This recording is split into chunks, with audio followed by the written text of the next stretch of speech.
Hey guys, welcome back to Parkitect University. In today's episode I'm going to be showing you some transition ideas and things that I've learned about what a transition is. So the definition of transition, so first I'm going to do some pathway stuff, so I'll show you how transitions work from here. This one's kind of hard to describe what transitions are, but the definition of transition is changing from one thing to another or changing from one state to another state. So same thing with transitions for a theme park also work the same way. So you're going from one piece of land, one piece of themed area to another. So a good one would be when you want to do a transition between one theme to another would be to do different fencing from like a generic area to, let's say, a western, because I put down the dirt path. So let's find the generic fencing here. So here's generic fencing, and then we go into a wooden fence because that's for western.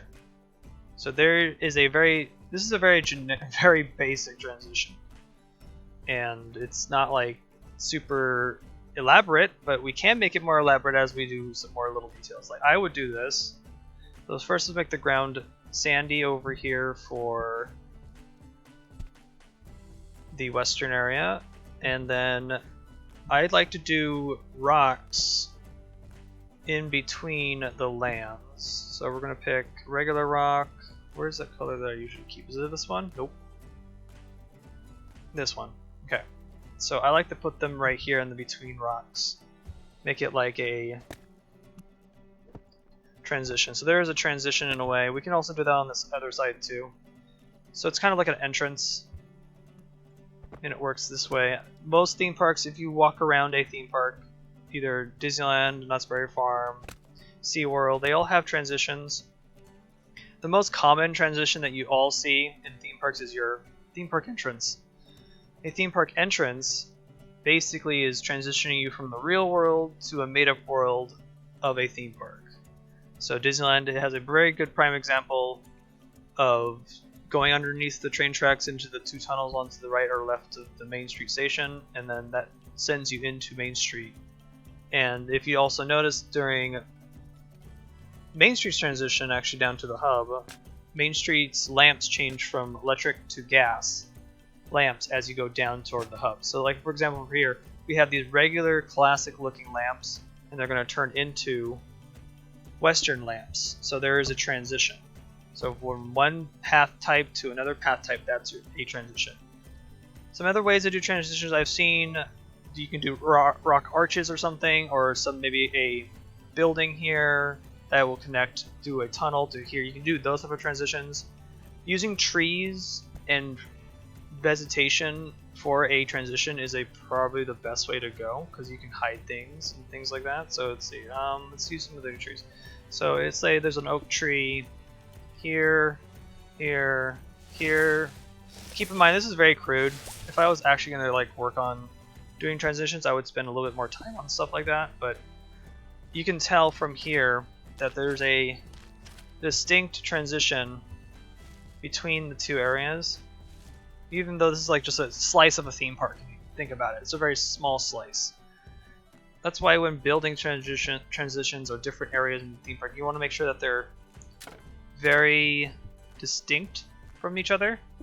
So using different lamps and benches and areas to help with that also helps with transitions. I like to also do stuff here. So I like to do either, where's my borders?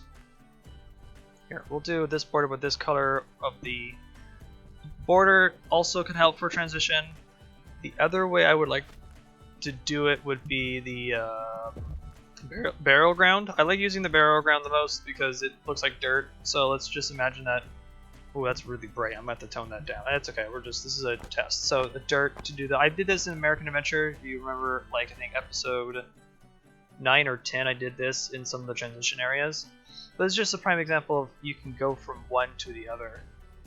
This is very crude. So I will show you some other examples. So I will show you a building that I constructed that utilizes a technique that Disneyland used when they opened in 1955. It was one building for the Main Street area, and they used it for Main Street, and the back end of it was for Adventureland. So I kind of built something like that over here. So let's just go over here.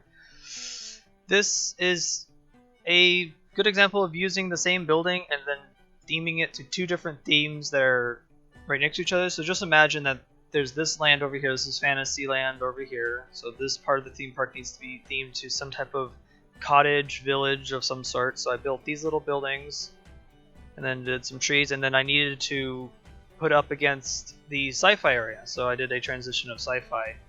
So here's this is a good prime example of transition using rocks. Rocks are a really good way to go, and I think it's the best way to do it. So rocks here are like a gray tone with some grass and some trees in it, and then the fences change inside the rock from a wood to a metal type of rock or fence, and then the rocks change colors to this like blue sci-fi looking rock, and then I kind of built it on top of the building. So just imagine that this building here in the center is like a restaurant that supplies both lands, because the theme park only had so much space, and so they crammed two areas pretty close to each other. So I don't think, if you're standing down here, you can't see these rocks, so there's a good thing about that. So this is kind of what a transition could be, and then you transition to the sci-fi area and things like that. So a transition could be a good source of storytelling, because you can do an arch here as well. Arches are a good way to go. And yeah, I think that's all the knowledge that I have on transitions. It's kind of a thing you have to kind of practice with places. So I would suggest you take two themes, do this type of building thing. So you have a building as your restaurant, and then do two different themes on either side as facades, and then you get this. Then you'll get how to blend two absurd themes together, because, well, they're not together, they're supposed to live next to each other. Because there's really no way you can get away from having sci-fi right next to fantasy, or sci-fi, let's say, next to frontier, or like western.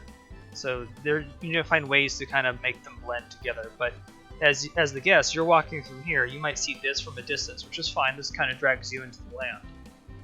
And then you just see it as it transitions. You won't even notice that these fences here change, or the rocks change color. You won't even notice, because you're focused on either there's a ride over here. Let's imagine there's a ride here. That's got your attention. You just walk through, and then you notice that, oh look, the floor changed colors. They changed texture from cobble to this asphalt, so it changes. So these are just some examples of transitions, and I suggest you guys try this out in some of maybe the campaign levels, or maybe a sandbox map. And yeah, this is the way to go, I think. And I'll catch you guys in the next Parkitect University. Bye.